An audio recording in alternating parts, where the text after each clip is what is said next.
I don't have to tell you how great Texas is, but I'm going to just reaffirm it. And if you're new here to Texas, you're going to find out. You know, our church went up to help in Kerrville yesterday, and my pastor tells me that he meets a team of recovery volunteers from Tampa Bay, Florida.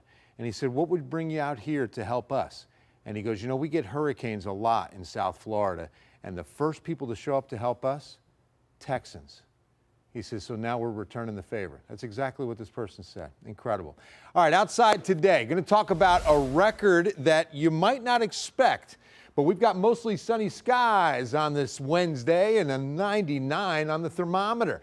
But it feels like 95 because the dew point is still low.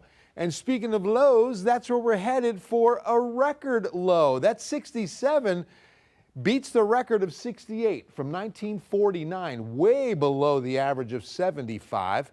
It was such a fabulous morning. In fact, it was in the 50s in parts of Kendall County, Kerr County, just an incredible, beautiful morning.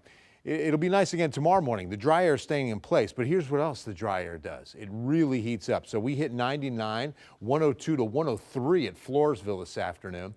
But because these dew points were in the 40s as we hit those kind of numbers, and that's one of the reasons why we hit those numbers, it didn't feel as bad. It felt a few degrees cooler.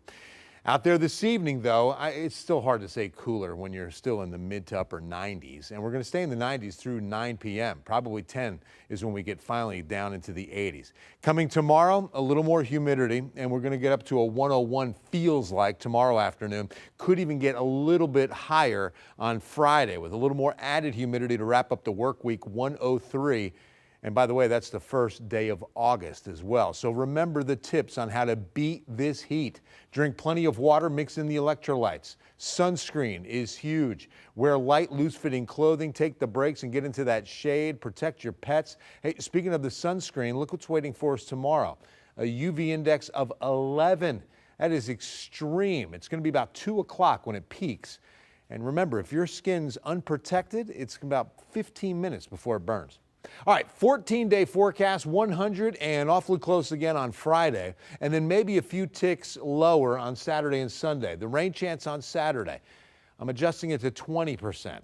We still expect some rain, but it looks like it's going to go east rather than right on top of us. Back up near 100 as we get into the first full week of August, and don't forget August 11th, first day of school, 97 and partly cloudy. In fact, the weekend of the 9th and 10th. That is tax-free weekend, by the way. And you're going to see highs in the upper 90s there as well. So Project Cool is so important. Drop off a brand new box fan to any San Antonio fire station. If you or someone you know needs a fan, call the United Way at 211. Nate? Bill, 100 degrees today. How much would I have to pay you to run through drills at the first day of UTSA practice?